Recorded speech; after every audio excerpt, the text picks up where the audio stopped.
सारे बच्चों को जय हिंद, वंदे मातरम। एसएससी जीडी 2006 वाली भर्ती में इस बार लाइव फोटो, सिग्नेचर और पेमेंट की वजह से लाखों फॉर्म रिजेक्ट होने वाले हैं।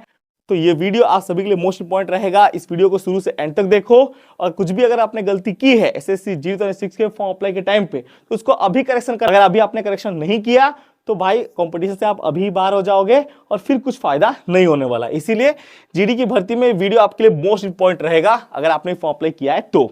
सबसे पहली बात कि लाइव फोटो की वजह से बहुत सारे बच्चों का फॉर्म रिजेक्ट होता है। इसका सबसे बड़ा कारण क्या है कि बच्चों के अंदर मिथ होता है कि हमने तो अपने फोन से फोटो उठा के अपलोड किया है और एसएससी ने ले भी लिया तो अब तो फॉर्म रिजेक्ट होगा नहीं। ऐसा मिथ इस लड़की को भी था, आप यहाँ पे देख सकते हो, इसका भी फॉर्म यहाँ पे रिजेक्ट कर दिया गया। ऐसा मिथ भैया और भी बहुत सारे बच्चों को था, यहाँ पे आप देख सकते हो, इनका भी फॉर्म रिजेक्ट कर दिया गया एसएससी की तरफ से, ठीक है। और इनका भी भैया मिथ था कि नहीं हमारा फॉर्म तो रिजेक्ट नहीं होगा, भैया एसएससी ने इनका भी फॉर्म रिजेक्ट कर दिया है। अब किन किन वजह से किया है, तो कुछ रीजन ऐसे हैं जहां पे सिग्नेचर आपके बहुत ज्यादा छोटे अपलोड हुए हैं। जैसे कि इस लड़की का सिग्नेचर के चलते फॉर्म को रिजेक्ट किया गया है, तो इनका सिग्नेचर बहुत छोटा था और क्लियर विजुअल नहीं था। इसके बाद इस लड़की की बात करें तो यहाँ पे भी सेम टू सेम वही रीजन था, जो आपका सिग्नेचर था वो क्लियर अपलोड नहीं हुआ था और क्लियर विजुअल नहीं था, इसके चलते भी इनके फॉर्म को रिजेक्ट कर दिया गया।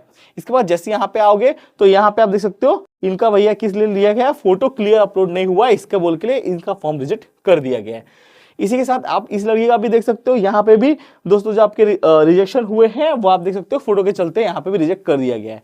इस लड़के को भी आप यहाँ पे देख सकते हो, पीयूष नाम है इनका भी भैया प्रॉब्लम हुआ था फोटो के चलते कि फोटो क्लियर नहीं है, इसीलिए फॉर्म अपलोड जो इन्होंने फोटो अपलोड किया था इसके चलते इनके फॉर्म को रिजेक्ट कर दिया गया है।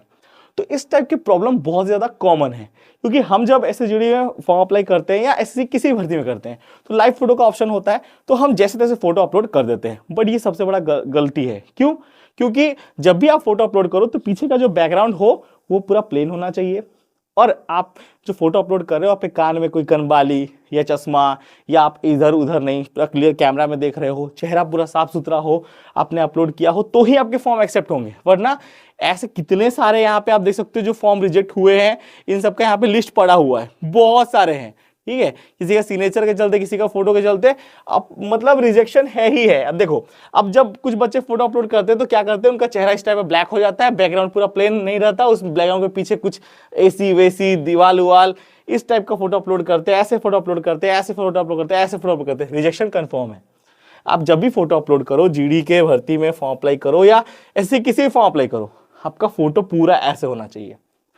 पूरा फोटो में चेहरा पूरा क्लियर दिखाई देना चाहिए, नाक में कोई झुमका, कान में कनबाली, आंख में चश्मा नहीं होना चाहिए, और बैकग्राउंड आप देख सकते हो पूरा प्लेन होना चाहिए, तो आपके फॉर्म एक्सेप्ट हो जाएंगे। और अगर आपने इस टाइप का कुछ भी फोटो अपलोड किया है, सही से फोटो नहीं अपलोड किया है, तो आपके फॉर्म रिजेक्ट होने हैं। इस बार आप लिख के ले लो, जीडी की भर्ती में जो फॉर्म रिजेक्ट होता है 3 कारणों की वजह से होते हैं। पहला होता है आपका फोटो, और दूसरा जो कारण होता है वो होता है सिग्नेचर। आपने देखा मैक्सिमम बच्चों का जो फॉर्म रिजेक्ट हुआ था वो सिग्नेचर कारण भी हुआ था।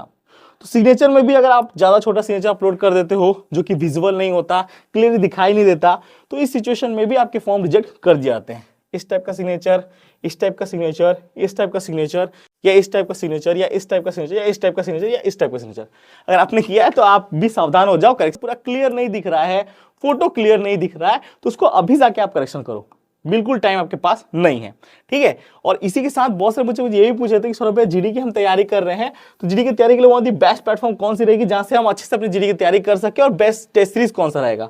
देखिए, जीडी की तैयारी के लिए मैं आपको one of the best test series पहले रिकमेंड कर देता हूं, जो कि आपके ओपीएस इंस्टीट्यूट की तरफ से है, जहां पे आपको मिलने वाले full length mock test, sectional mock test भी मिल जाएंगे, इसी के साथ न्यू एजुकेटिव पैटर्न वाले भी आपको टेस्ट मिलने वाले हैं। ये भैया वॉरियर टेस्ट सीरीज है, इसका प्राइस मात्र 51 रुपीज है, ठीक है। और इसी के साथ इनका एक और भी यहाँ पे आ जाता है, आप यहाँ पे देख सकते हैं, जो कि इनका वॉरियर बैच है, जो कि जीडी के लिए है। अगर इसे आप परचेस करते हो तो आपका जो टेस्ट सीरीज है आपको फ्री ऑफ कॉस्ट मिल जाएगा। ये जो वॉरियर बैच है इसमें आपको मिलने वाले live classes, doubt clear group, class notes PDF, mock test, experience teacher, और इसका प्राइस मात्र 390 रुपीज है। इसे आप परचेस करोगे तो आपको भैया वो जो टेस्ट सीरीज है वो फ्री ऑफ कॉस्ट मिल जाएगा, इसमें और कोई आपको टेंशन की जरूरत नहीं है। तो अभी जाओ, ओपीएस इंस्टीट्यूट आपका प्लेटफॉर्म मिलेगा आपको प्ले स्टोर में, या वीडियो डिस्क्रिप्शन में लिंक डाल दूंगा, वहां से डाउनलोड कर सकते हो, और इस बेहतरीन ऑफर का फायदा उठाओ और जीडी की तैयारी में लग जाओ, क्योंकि टाइम बहुत ही कम बचा है, फरवरी 23 तारीख से एग्जाम स्टार्ट है, तो अभी बिल्कुल टाइम वेस्ट करके फायदा नहीं है। इसी के साथ अगर आप एयरफोर्स वगैरह की तैयारी कर रहे हो तो ये एयरफोर्स के भी क्लासेस प्रोवाइड कराते हैं, आप यहाँ पे देख सकते हैं। और इसी के साथ ये आर्मी फौजी बैच के भी क्लासेस प्रोवाइड कराते हैं।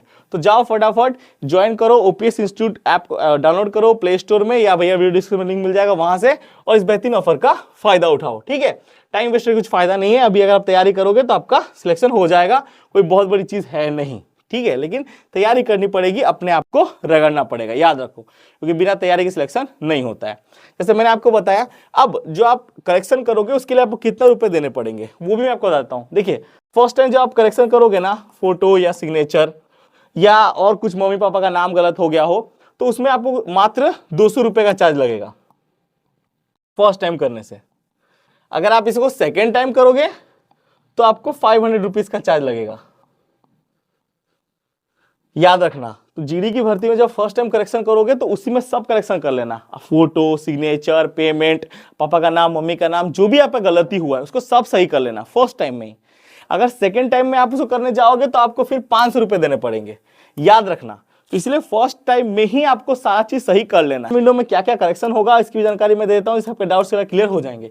इसमें अगर आपका पापा का नाम गलती हो गया है, मम्मी का नाम गलत हो गया है, जन्म तिथि फॉर्म प्लेट आपने कोई गलती कर दी है, या जेंडर में गलती कर दिया है, फोटो हस्ताक्षर में कोई प्रॉब्लम है, कैटेगरी में कोई प्रॉब्लम हो गया है, या जाति प्रमाण पत्र सर्टिफिकेट वगैरह में कोई दिक्कत है, एन सर्टिफिकेट आपके पास नहीं है फिर भी आपने यस कर दिया है, पता वगैरह में आपने कोई फॉर्म अप्लाई टाइम पे गलती कर दी है, पिन कोड, ठीक है, राज्य और जिला, मोबाइल नंबर, ईमेल आईडी, आधार कार्ड नंबर, भाषा चयन, जो भी आपके एग्जाम के टाइम पे लैंग्वेज का चॉइस आता है वो, इसी के साथ आपका रिजर्वेशन डिटेल्स, एजुकेशन क्वालिफिकेशन, आप यहाँ पे देख सकते हैं एक्सपीरियंस स्पेशल सर्टिफिकेट वगैरह, या अन्य कोई भी आपका डिटेल्स में कुछ भी प्रॉब्लम है, चाहे वो पोस्ट प्रेफरेंस का ही प्रॉब्लम क्यों ना, पोस्ट प्रेफरेंस आपने गलत क्यों ना भर दिया हो, उससे भी आप यहाँ पे करेक्शन कर सकते हो करेक्शन विंडो में। तो एसएससी में जो भी आपका यहाँ पे दिया गया डिटेल्स, सारे डिटेल्स को करेक्शन किया जा सकता है अभी हाल फिलहाल में। तो पोस्ट प्रेफरेंस भी बहुत सारे बच्चे बोल रहे थे हमें चेंज करना है, तो पोस्ट प्रेफरेंस अभी जाके चेंज कर लो, बाद में आप पोस्ट प्रेफरेंस चेंज नहीं कर पाओगे। और बता दूं, एसएससी का हमने आरटीए लगाया हुआ था, आरटीए का रिप्लाई आ चुका है, आरटीए रिप्लाई में एसएससी ने साफ कर दिया है कि सिर्फ पोस्ट प्रेफरेंस का भैया ऑप्शन आपको एक ही बार मिलेगा फॉर्म अप्लाई के टाइम पे करेक्शन करने का, बाद में अगर फॉर्म अप्लाई आपने जो भरा है वही आपका लास्ट तक रहेगा। तो अभी करेक्शन विंडो ओपन हो, उसमें पोस्ट प्रेफरेंस भी आप चेंज कर सकते हो, तो जाओ फटाफट पोस्ट प्रेफरेंस वगैरह भी आप चेंज कर दो, कोई भी आपको दिक्कत नहीं होगा। इसी के साथ कुछ बच्चे ऐसे भी हैं जो कि डबल फॉर्म भी भर देते हैं और एसएससी के साथ स्कैम करने की कोशिश करते हैं। तो उन सारे बच्चों को मैं बोलना चाहता हूं कि अगर आपने ऐसा कुछ किया है, तो आपने अगर डबल फॉर्म वगैरह भर दिया है तो भाई एक फॉर्म को सबमिट ना करें, एक ही फॉर्म को सबमिट करें और एक ही फॉर्म में एग्जाम देने के लिए जाएं, क्योंकि बाद में आप बोल भी सकते हो गलती से ऐसा हो गया था, नहीं तो बाद में आपको रिजेक्शन का सामना करना पड़ेगा। क्योंकि देखिए अभी साफ साफ इसने कहा है कि जो आपका भैया सारा फॉर्म वगैरह चेकिंग होता है ना, एप्लीकेशन स्टेटस वगैरह, वो सब एआई के द्वारा होता है। और अगर आपका फिंगरप्रिंट जो कि आपका आधार कार्ड है वो भैया आपने 2 जगह दिया तो वो मैच हो जाएगा और फिर आप पकड़े जाओगे।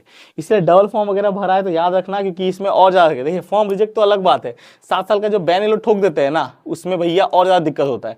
और आप लोग समझते हो कि आप एक ही आदमी 2 नाम अलग अलग करके यहाँ पे कभी आप सौरभ कुमार यादव बन जाओगे, कभी आप दीपक कुमार बन जाओगे, कभी आप यहाँ पे मिथुन बन जाओगे, कभी आप मिथु और कुछ नाम से बन जाओगे, कभी अंकिता मीना बन जाओगे, कभी संतोष माली बन जाओगे।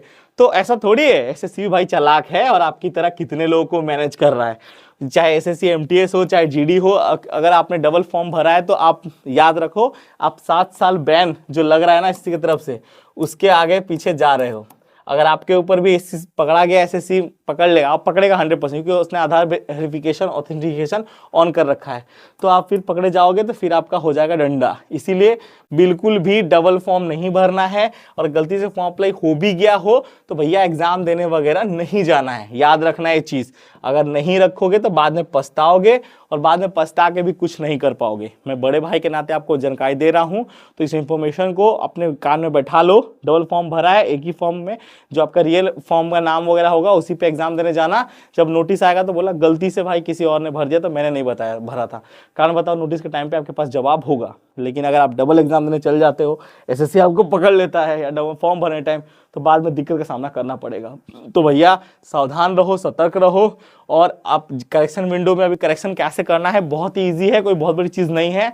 अभी आप जाओ वहाँ पे, आपको आप करेक्शन कैसे करना है, अगर उसके लिए आपको वीडियो चाहिए तो आप मुझे कमेंट कर लो। कल मैं करेक्शन कैसे करना है A to Z step by step आपको वीडियो बनाकर सारी जानकारी दे दूंगा। जय हिंद, जय भारत, लव यू मेरे सारे